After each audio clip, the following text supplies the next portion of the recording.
Salut tout le monde! On espère que vous allez bien. Aujourd'hui, on se retrouve pour le jour 15 de la boîte magique de Noël. Et en cette 15e journée, qu'est-ce qu'on retrouve dans la boîte magique, Stéphanie? Alors aujourd'hui, notre boîte magique se transforme en boîte sensorielle de Noël. Alors ici, on y retrouve des contenants, des petits verres. Ça peut être des verres que nous autres ici, on a pris des verres aux couleurs de Noël, des verres que nos enfants boivent à l'intérieur. Et on retrouve des pinces. On a mis des petites pinces. Tu sais, comme ça, c'est comme des pinces. Tu sais, ça peut être des pinces maintenant pour fermer les sacs de chips. Ça peut être des pinces à épiler. Ça peut, tu sais, n'importe quelle sorte de pinces qui sont plus petites pour travailler comme le pencil grasp, là, La pince digitale. Oui. Hein? Puis on a aussi mis comme les grosses pinces qui peuvent manipuler comme avec toutes leurs mains. À l'intérieur, on y retrouve des pompons aux couleurs de Noël. On retrouve des petits accessoires comme ça. Des cocottes. Des bouts de sapin, des boules. Alors, on retrouve vraiment plein de choses.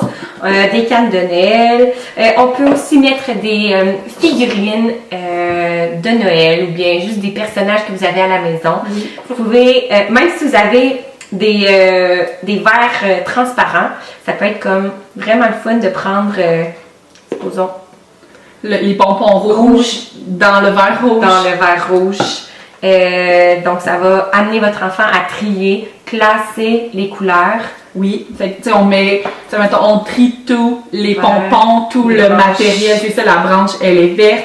Tu sais, admettons, la fleur, elle est rouge et verte. Où est-ce qu'elle s'en va? Fait que là, vous pouvez amener comme une discussion avec votre enfant. Mettons, lui, il peut décider que ça va dans le rouge parce qu'elle est plus rouge que verte. Ou il peut décider, ben là, ça va dans aucun parce que elle est rouge et verte. Fait qu'il peut décider de la mettre dans le milieu. Fait que, tu sais, ça va l'amener à réfléchir. Puis ensuite aussi, vous pouvez l'amener à compter. Mettons, il y a combien de choses dans le verre vert? Il y a combien de choses dans le verre rouge? Dans lequel est-ce qu'il y en a le plus? Dans lequel est-ce qu'il y en a le moins? Fait que voilà, ça peut travailler bien des choses. Alors, cette boîte-là, elle peut être offerte le matin.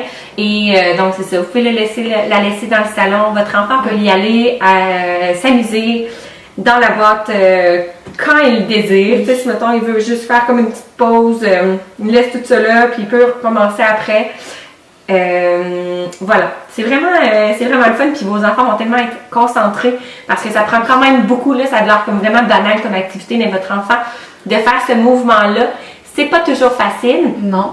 Ça peut être des pinces à linge aussi, là, ça c'est quand même un petit peu plus facile à presser parce que ceux-là sont comme un peu plus rigides.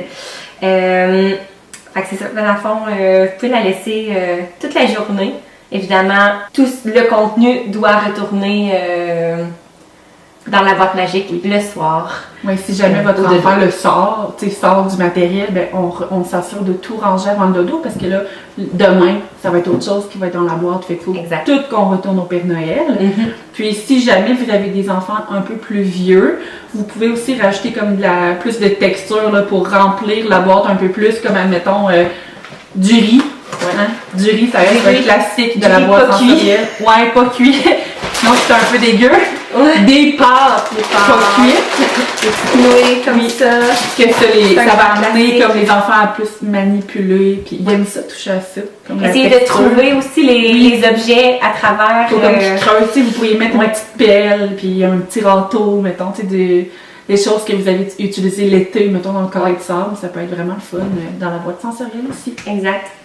Alors voilà pour ce qui est de la boîte sensorielle de Noël. On espère que vous avez apprécié. Oui, alors on vous souhaite une très belle journée du 15 décembre et on se revoit demain. Bye!